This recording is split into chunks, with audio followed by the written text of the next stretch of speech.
Okay, this is Jimmy Jive, and you're listening to Motor City Rock Talk. Today I have a guest that's played in several bands in the Detroit metropolitan area over the years. Suiciety, Perpetual, Hype Engine, Kung Fu Lovers. He's worked with members of ICP and done some work not with Eminem, but in the same basic studios with him. And my guest today is Salgo. How you doing, buddy? Good, man. How are you? I'm doing great.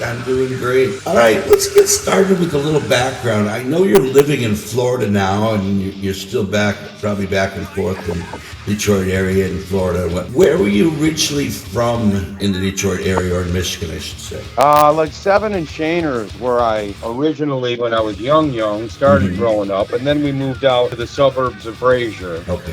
When I was like in second grade. So. And what drew you to music? I mean, you play guitar.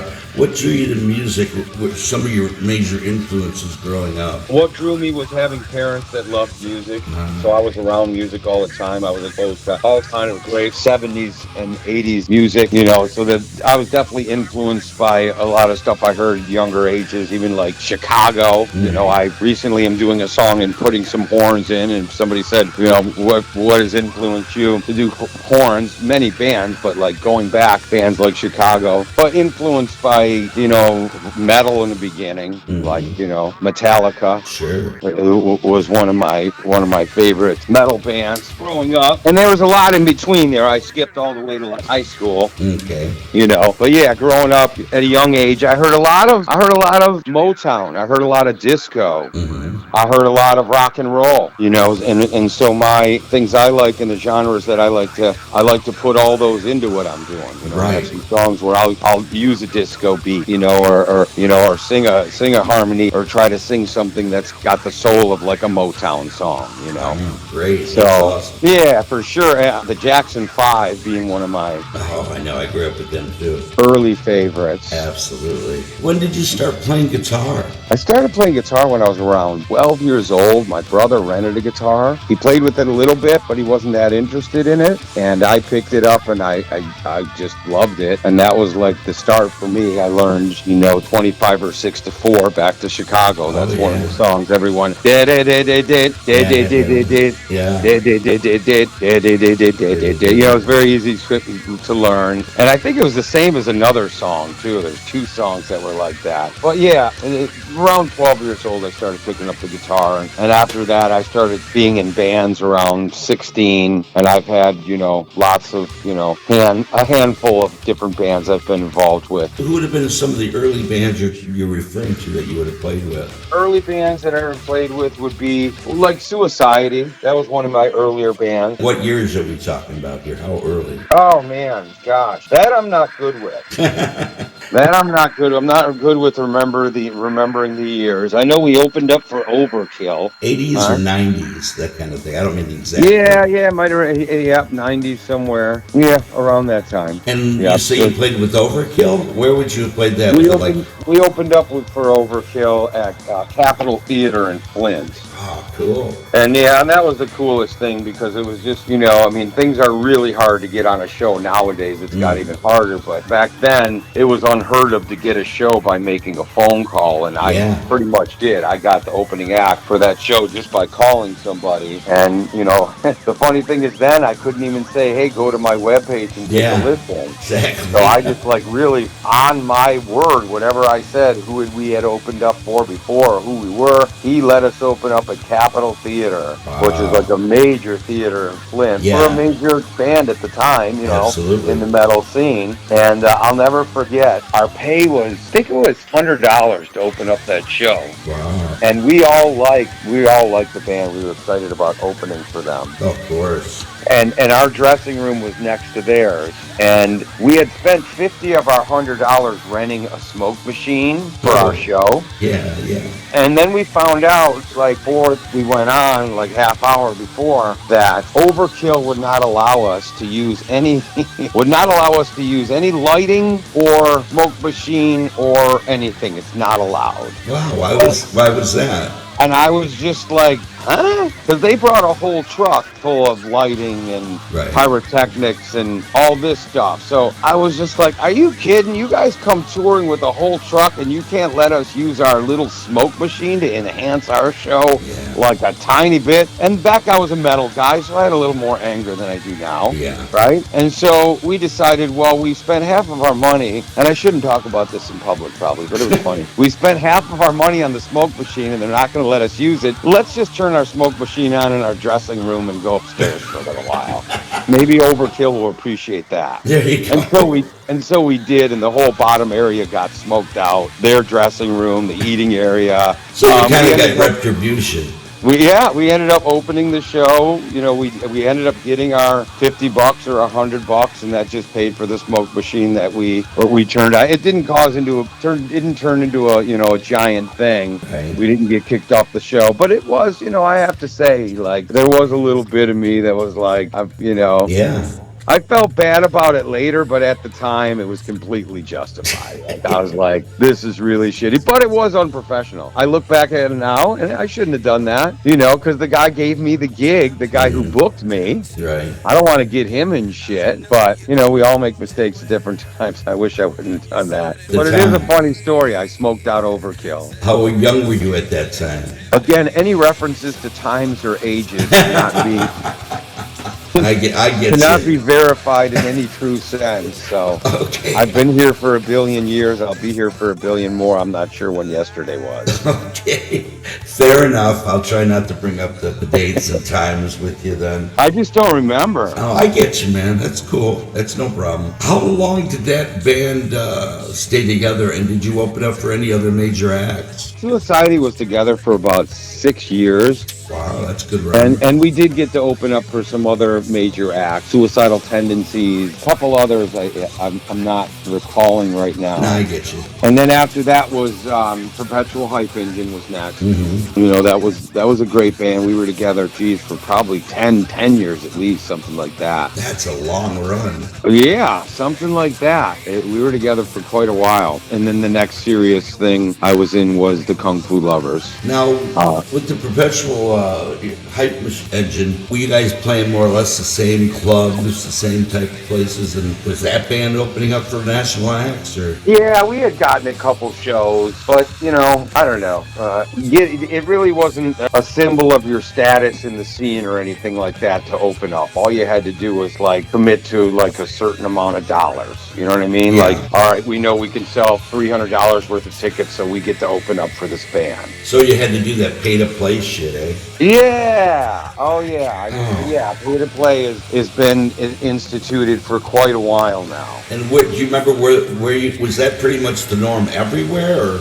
Harpo's was a place. Sometimes you would sell tickets, and they would pitch it. The clubs would, and sometimes it could be they would pitch it as, this isn't pay to play. You guys we're giving you $300 in tickets. We only want $200. So if you sell your tickets, you get to get paid and you get the show. Right. The only thing is, it was tough because if you were in a local band, most of your friends could come and see you for $5 anytime, but now you're asking them to pay like $25, and you're trying to sell 20 tickets. When you got 5, your general following is about 5 to 7 people, depending on if it's a weekday or a weekend. Sure. Those tickets were $25 like a piece? Really? That much back then? I'm guessing on how much, but my point is, though, they could come and see you real cheap most of the time. Yeah. But if you were with the National, it was $20, $25, something like that. So, yeah. And now it's $45 or $75 or whatever it is. Yeah. I don't know. Maybe Harpo still has $25 shows. I shouldn't say that. Rosie's cool. I was playing back at his club in the day with Suiciety when it started back at Blondie's, one of the first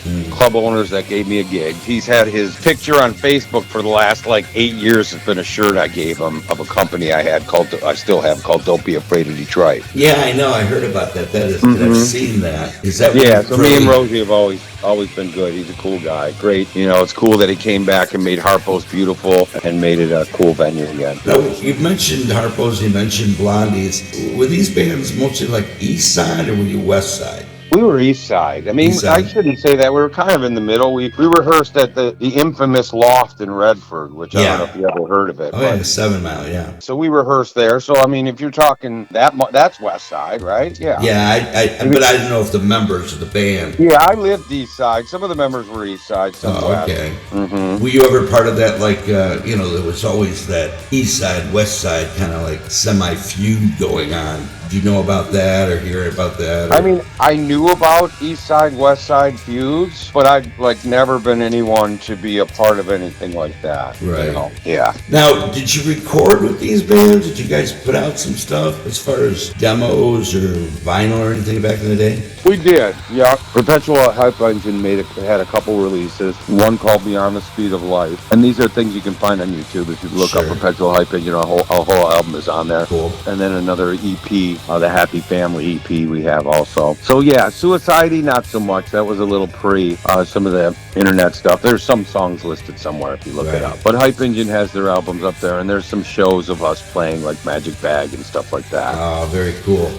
Whereabouts did you guys record back in the day with that band? We used to record with friends. You know, John Vitale was a friend of mine, and Chris Shire. They were recording artists, musicians, and recording engineers. So back in the Perpetual Hype Engine, those were the two guys that were kind of leading up the production of our sound. Mm-hmm. Did they have home studios or actual studios? No, these were studios. We went to a building, you know, Oh, okay. and we were recording on like tape. Right. You know, I mean, not that it's unheard of. People still do it today, but Sure. boy, that was an expensive way to make music. Right. Yeah, but I think it was a better way. I love the whole analog feel. You're talking 2-inch tape, probably. Yep. Yeah. Yeah, 2-inch tape. Yeah, 2-inch tape. But yeah, I mean, now you think of doing something on 2-inch tape and have most of the people who live, and we have. It hasn't been that long since I have. I know people do it every day, but Right. then someone's going to listen to it throughout. You like go through 2-inch tape, and then they're going to listen through it out speakers that are 2 centimeters in length. Yeah. You know, and so that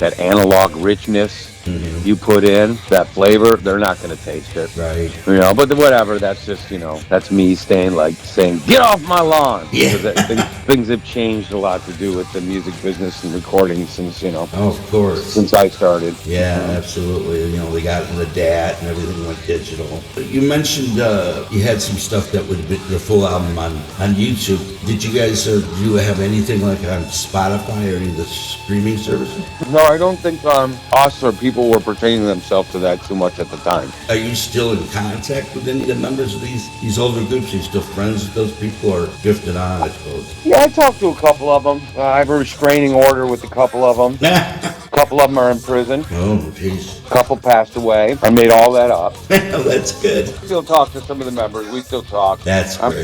still friends with most of the guys. Okay, now I know, like you said, you're living in Florida. You moved down there. What was your reasoning for moving down there? You got tired of the winter weather? Well, I wouldn't really even say I've moved down here officially. Okay, I wouldn't, I'm down here a lot. right. But I'm in Michigan also. But the reason I do spend a lot of time here, I'm going to have to point to the sunshine. I'm going to have to direct you to the sky. I get that. To look up at that big giant ball. That's the reason I'm here, because I love the warmth. I love the being in South Florida is just so colorful too. Yeah. It's tropical here and beautiful. You know, that's I pretty much that's about it. That's about it. I love Michigan, but the weather here and just the way it looks too. I love Michigan. Don't get me wrong, but. Yeah. You know, I live right now, so I'm staying in a town called Delray. Yeah. And it's just like, so tropical, so colorful that, the houses, they all look kind of different and they're different styles as opposed to sometimes I see stuff back in Michigan and you look at a block and every house looks the same. It's and they're all cookie beige cutter, and they're yeah. gray. So, weather, the scenery, the Lamborghinis and Maseratis. Are you doing anything specific down there when you are there? I mean, are you working on stuff, or what are you involved with down there, or can you say? I mean, I'm involved in some porn stuff that I don't want to talk a lot about. Okay. But I've been doing some acting, let's say, a little bit of adult acting. Okay. This specific, thing that I'm a part of, I'm wearing a mask so no one would know. But I don't think it's anything I should get into I get you. in the interview. But it's a way to make a little money. Hey, well, ain't nothing wrong with that, man. You got to make a living. The other thing was you went down there and you've made some crazy videos.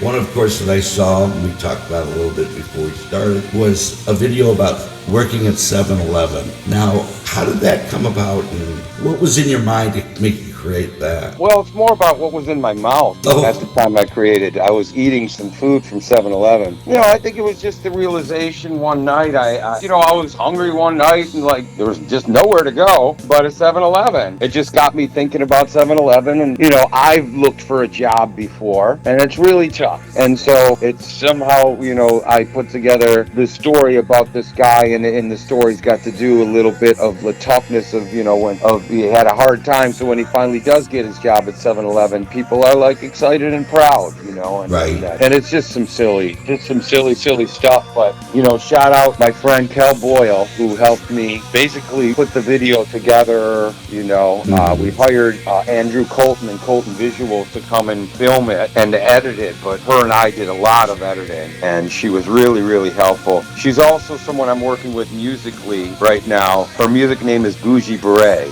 I just got off the phone with her, and she had a tough incident tonight. It's hard for us artists to be ourselves. She was with her family tonight, and somebody in her family asked her to remove the beret because she didn't like the beret on her, and her mom backed it up, and asked her to take off her beret, and sadly she took off her beret. But the point of this all is it's tough sometimes to be the artist that we are. But she's Bougie Beret, and I want to give her a shout out. She sings. She's my manager right now. She's managing me. I've signed onto a management company called Mediocre Management. It's her company. Oh, she earns the name. Let me tell you, they earn the name. But they're the only ones working for us, Right.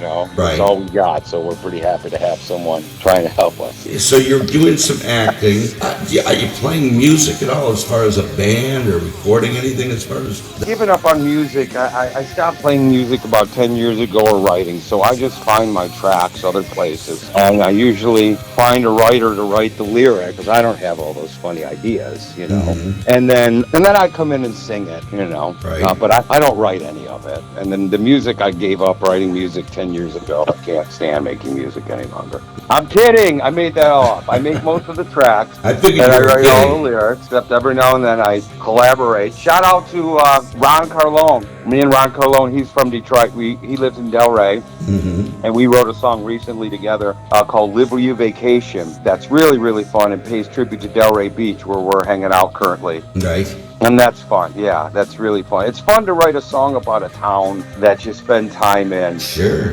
It really is, because when I'm out and I perform the song here or there, somebody hears it, just to see the reaction from people of hearing somebody put their city Mm-hmm. into a song is just really, it's a fun thing to see. Of course. Are you going to do like a video for it or anything like that? My goal is to do video for everything I Right. make. Nowadays, since we have the technology, every song should have a video, Sure. if you can. And not only that, in the day and age we live in, you better have a video, because, a lot of people don't really care unless you got a video. They're not sitting there just going on YouTube so they can listen to music. They want Right. to see it and hear it. So, we want to do videos for everything, but, right now, it's just there's so many hits lined up about to come out. It's like, gosh, what do we do next? What do we do now? There's like so many songs ready to come out. I just did a track with Max Bass, who's Jeff Bass's son. Jeff is one of the Bass brothers. It's Mark Bass and Jeff Bass, and they produced a lot of Eminem stuff. Okay. Like Lose Yourself is one of the songs they produced. And also shout out to Marky Bass. He's my buddy and my musical advisor. I work with him, and he's actually the reason I've been able to do so much music and be in Florida. He's helped in some way producing some songs. So shout out to Marky B and Marcy and Sarah too. Cool. But anyway, I just did something with Jeff's son, Max Bass. We did a track that I call When I Go Viral, and it's really cool. For me, it's got a little bit of Motown feel in the vocals. The track is totally like a soulful track. Almost sounds like it has a hint of some church choir singing in it or something like that. And it talks about the modern pitfalls of trying to be an artist. Like they want to know, it's like stock. What are your numbers on TikTok? TikTok? How many people follow you? How many of them like what you do when you go live? Who sees what you eat? How many people retweet your tweet? How many subscribers have you acquired? Digital proof that you're truly desired. Smile for the camera, hashtag everywhere you went. Document your whole damn life. That's more quality content. You can say what you will and it is what it is, but you gotta do what you gotta do in the brand new world of showbiz. So that's like the first verse from a song about what we all, That's really cool, as artists have to deal with. But I put it into something that's a little soulful, and so I'm super excited about that. I have another song called iPhone Girl that Bougie Beret sung on, and I also worked with Austin Scott from Detroit on that song. He wrote some lyrics with me. Shout out to Austin Scott. What up, my brother? He's got a great act called The Fox and the Fiddle. Him and Emily got a great band called Fox and the Fiddle, and they play all around Detroit. That's awesome. So yeah, a lot of new stuff, and then some other stuff. Got a new song called Karaoke King that I wrote recently, which goes into like, I've been sitting here way too long, patiently waiting just to sing my song. I signed up, I put my name on the list, but this is Angie's third song, and I'm starting to get pissed. They call my name, I'm number 7, right after Kevin Butcher's Stairway to Heaven. Ride like a diamond, it's my time to shine. Give me the mic, cause I'ma blow your mind. So that's it's a funny song about this rather obscure individual that like gets his chance to shine when Wednesday night hits and it's karaoke night and he goes to his local bar. Right. He's like the local star, for the moment, and the chicks are digging him and everything, So that's something brand new. And then there's one other like super fresh one that I'm just finishing up in the last couple of days, which I feel will, my voice to God's ears, define my career. Mm-hmm. It's a new song called One Dance Move, where I'm calling out all the guys like myself, and well, maybe not me. I know a couple moves, but kind of me. But if you go out on dance floors currently and look around, most guys were pretty bad at dancing. Oh, yeah, you're right.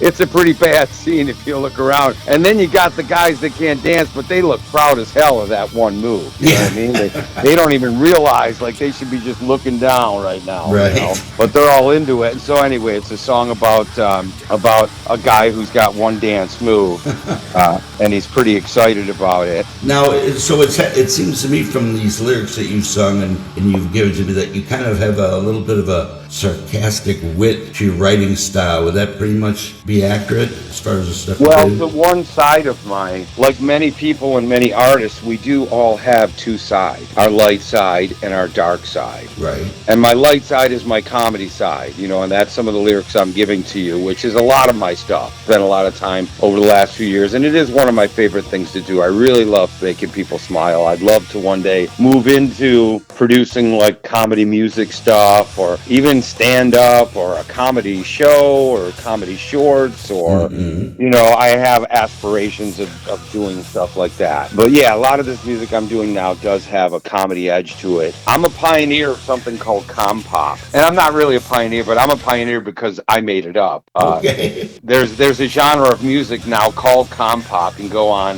Wikipedia and you can find it, and it's comedy and pop. And of course, I'm not the first to do it. There's been many other brave men who have come before me to pave the road. But yeah, compop is something that is now officially in Wikipedia, and I'm listed in there. Oh, that's cool. As one of the compop artists, along with others like LMFAO, Bo Burnham. I was going to say one of the earlier ones that I can recall that kind of was that very Weird Al. tongue-in-cheek. Well, Weird Al was a parody king, but the Bare Naked Ladies did a lot of that kind of stuff. Bare Naked Ladies, yeah. I'm gonna say so. I'll give you on that as far as a group that did like weaved in some comedy. Yeah, for sure. I love them stuff. Yoko Ono and Me too. I love it. It's funny you mentioned earlier about doing the videos, and it's almost required of you to do a video and all that stuff because people in the industry or people in general don't want to just look at YouTube and hear your music. To me, it's odd that that's still the case. Yet the biggest industry that's started all that, MTV, pretty much no longer exists as far as that. Well, that's not true. A lot of people think that, but there's something called MTV2, I believe it's called, and they're actually, to get specific, there's about 10 MTVs, but there's one that's called MTV2, and they still play videos 24 hours a day, just like they did back in the day. Yep, and they have like, they'll mix in some older stuff, but most of it is like the newest, hottest stuff that's out. But yeah, like I hear, most people don't know about that. I think MTV really needs to like start advertising. Yeah, you know, I didn't know about that. The last time I was in the MTV, it was all about, you know, MTV in the crib and all these little, like, you know, reality shows. And I don't even know where do you go to even look for MTV, let alone MTV. Yeah, well, yeah, MTV, just if you got cable, because most people got cable. No, it's all streaming now, man. We got streaming service. Yeah, if you got cable, you can go to MTV, I think it's called MTV2 or something like that. And it's a 24-hour video channel. It's always playing videos, and some of the videos are great, man. I tuned in one day when I discovered it, because I discovered it a couple years ago, and I was like, wow, there's still an MTV. You know, and then I was like seeing these new videos that I'd never seen, and these new ways of filming, and these new concepts people are having for music videos that I didn't see 5 years ago or 10 years ago or whenever we stopped seeing it on MTV every day. And I was like really excited, inspired, and encouraged by that. Yeah, that is great. I'll have to look for that. Mm-hmm. Now, I'll send you a link. Yeah, do that. Or I'll send you a link, whatever. I don't currently have cable, but I can send you a link or let you know where to find it. Yeah, I want to check that out. Well, being that you're doing these videos like the 7-Eleven thing and all that, and I know you've done some other stuff other than that, did you ever try to approach them to get it on there? Yes. Well, I let my management. Or management, yeah. Yeah, I let my management handle those kind of things. And so far, you know, we really haven't connected. You know, so far we've been swinging and missing. But we'll keep on trying, because that's what we do. I think that 7-Eleven thing would be perfect for that. As far as that, you know, it's got the comedy edge and the great production from what I saw. Now, when you filmed that, you had an actual film crew and all that. What made you specifically pick that particular 7-Eleven? Did you know there? Had you frequented it? I did frequent that 7-Eleven. Mm-hmm. It's my first cowboy hat I ever bought in my life was at that 7-Eleven. You bought a cowboy hat at 7-Eleven? I bought a cowboy hat at 7-Eleven about 6 years ago, and it was at that 7-Eleven. Wow. But to be honest with you, the reason we filmed it is nothing to do with anything but proximity. That's the local 7-Eleven. Right. And also, the manager dug the song and thought it was cool. We were able to pull off what we pulled off as far as filming inside. Right. So, that was the only reason we chose it, just because it was right by us here. Now, you say the manager dug it. Was that not a corporate 7-Eleven? In other words, do you have to get permission for it? I don't know the specifics about who owned it or anything like that. I just know, he liked the song and stuff like that. And so we did a little bit of filming in there. I didn't see him throughout the day when we were filming, so I think he took off. But we were able to do what we were able to do. That's really, really cool. Now, in retrospect to that, do you get a regular discount when you go in there? We have become local celebrities at our local 7-Eleven, so we no longer pay for coffee. We get free coffees. And Slurpees, maybe? Slurpees are free too now. If we don't overdo it. Right. They'd probably be like, hey. No, but so far, they've been giving us, really, we went to Mexico. We went to Mexico to promote this. We checked our analytics, and we were doing great in Mexico, so we went and spent a few days there promoting it and giving it out to some big clubs there. It was great. We were very successful. They really loved us in Mexico. 7-Eleven is a big thing in Mexico. If you go onto my Instagram, which is Salgo Music, you can see some of the clips of me in Mexico. There's this new company called Bump Box, and my manager, Kel, was kind enough to buy me a big Bump Box radio with myself printed on it. Like it's a picture of me in the 7-Eleven thing. And so we took that to Mexico, and we did some promotional stuff in Mexico with that big giant, and it's like a 3-foot jam box. No doubt. Huge, giant, so loud. But they loved us in Mexico, man. They loved us in Mexico. We had a blast. I feel like once everyone gets a taste of this 7-Eleven song, we're going to get to visit a lot of places we've never been. So that's 7-Elevens are everywhere. Everybody can relate to that. Yeah, for sure.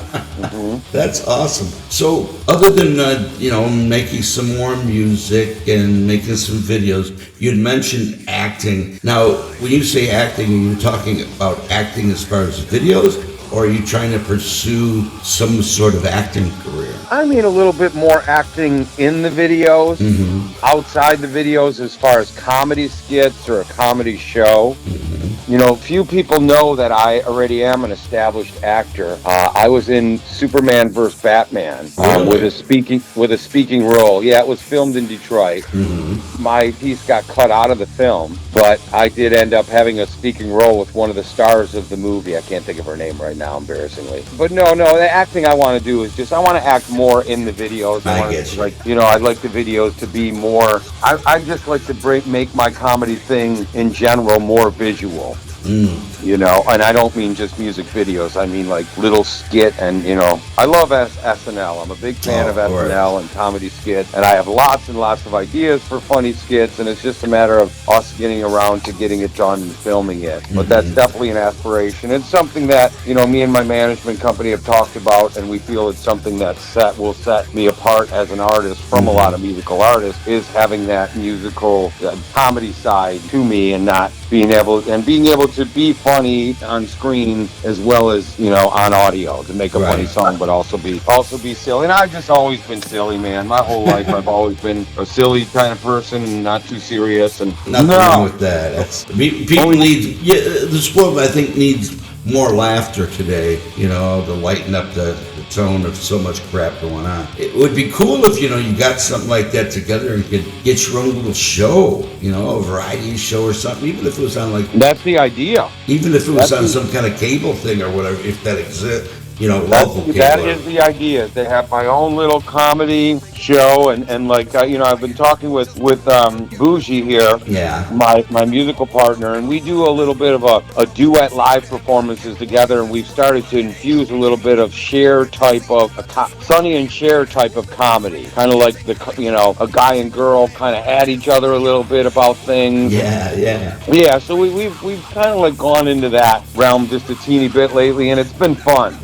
It really has been fun. So hopefully more of that to come. And one of my idols is Little Dicky. He had like the greatest show, like one of the greatest shows ever made, called Dave. It was on FX. I don't know if you saw it, but if not, you gotta check it out. I think I saw that a few times. Yeah. Dave was just like so good. And that's my goal. That's like my ultimate goal. If I could do anything, one day I would do a show that, that showed his whole new album. And while he showed his whole new album, he created a whole, several seasons of a comedy show about being an artist, and something like that would be awesome to be a part of. I'd love to be a part of something like that. So that's what we're shooting for. We're trying to do more comedy stuff, work on more of the comedy stuff as much as the music. Right. Put it together, like you said. For sure. I have to tell you too, I'm like, I think I mentioned, like the porn stuff. I don't want to talk about it a lot, but I also have a fans only, OnlyFans page. Okay. I just want to tell you, like, right now, I'm like, I don't know if you mind, but I'm like doing some OnlyFans stuff right now while we're talking. I hope you're okay with it. It's fine. I thought there was some sounds in the background. I'm not completely dressed right now, bro. Just letting you know. That's why we don't do this on video. That's why we don't do it on video. At least not yet. Hold on. Yes, baby. Yes. Go ahead. I'm sorry. Go ahead. Yeah, I heard that, but I figured you were talking to your dog. Well, she does have a collar on, but that's I call her my dog. Well, I'm going to let you go, man. I really appreciate talking to you and stuff, and it sounds like you may have your hands full. Look forward to seeing some more of your stuff. I'll keep checking in with you a little bit about some new videos, new music, whatever. Because I love that kind of stuff, that kind of comic music style. That to me is awesome. Bands or artists that don't take themselves lyrically overly serious, that kind of thing. For sure. I appreciate that. I appreciate that you appreciate that. Really, I appreciate you. I looked at your stuff, and right away I noticed, some of my heroes are on there. Quite a few of my heroes. Seduce is one of the reasons that I rock and roll today. I call them one of my influences that I didn't name earlier. earlier. Yeah. Kiss is a big one, but Of course. as for local, David Black played on Story of My Life, the Kung Fu Lovers album. Really? Vinny Dombrowski played and sang on that album. And these were guys that are just like, idols of mine. Yeah, really. I me remember too. hearing Vinny's band on the radio when Fun came on the radio for the first time. I remember where I was, when I heard Cloud. So to get to work with these guys one day, it's just been like so amazing. So yeah, I went on and I saw that, and I remember Halloween, so I saw that on there, and Seduced. I liked your stuff right away. I was like, this is cool. Like, I see a good chunk of like Detroit musicians that are being paid tribute to, and I'm honored to be part of it and for you to have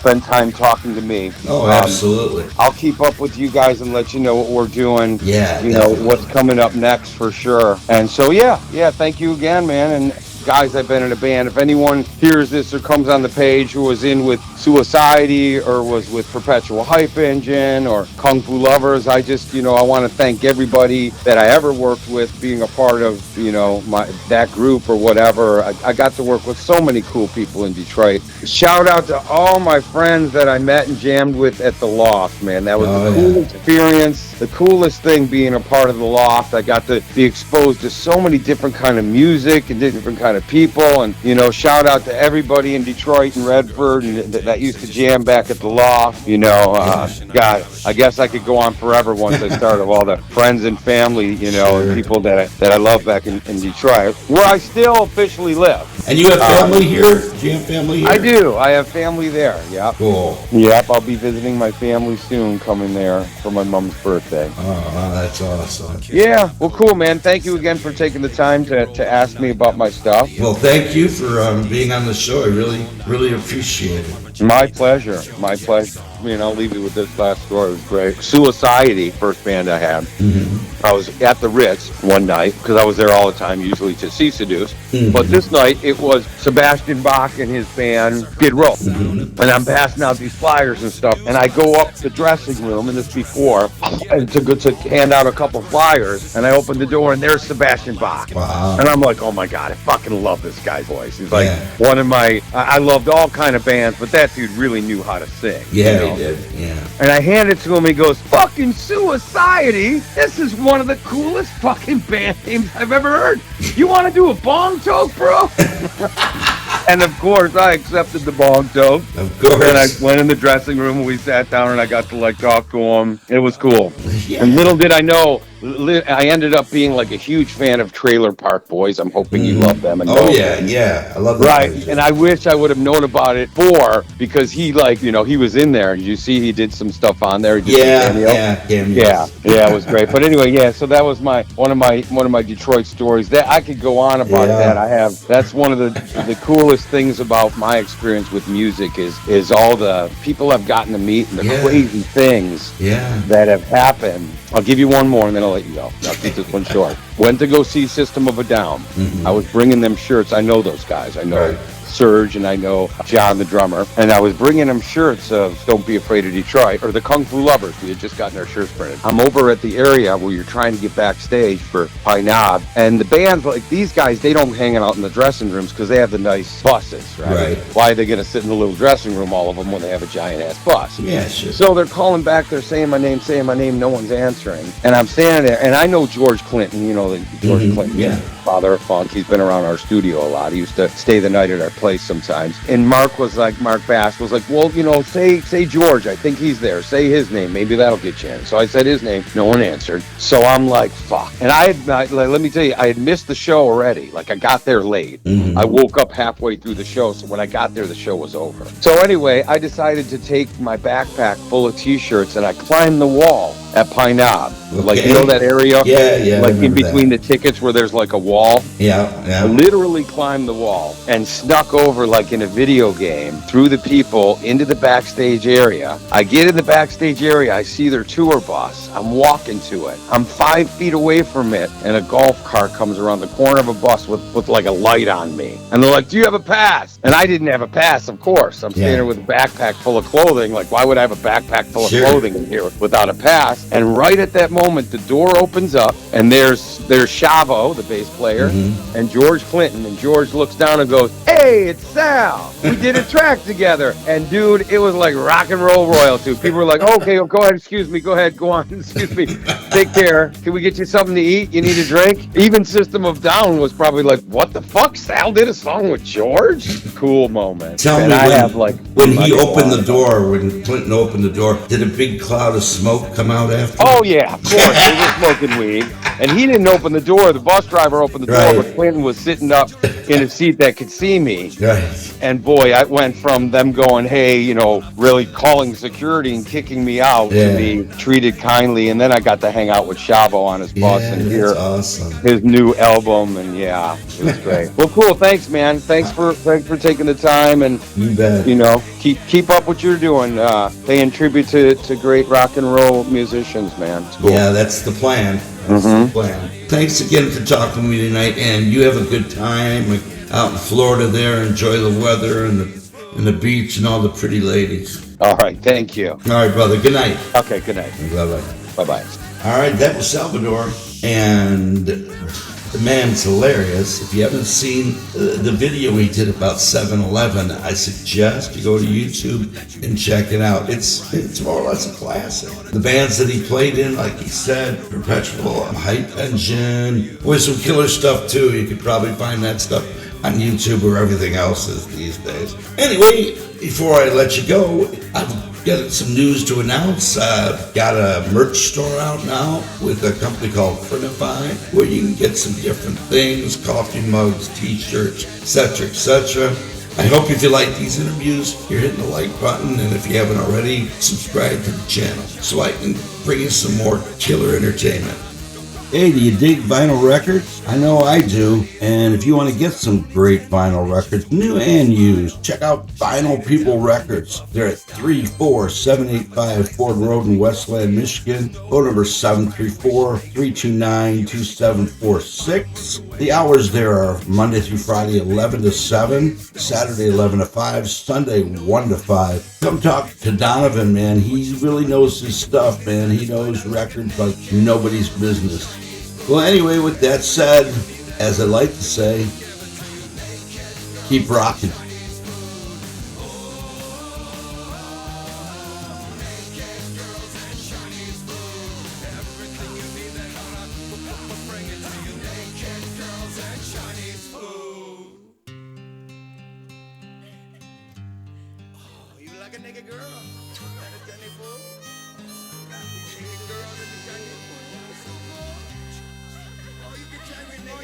Chinese food, no get Chinese bun, so get down Chinese bun.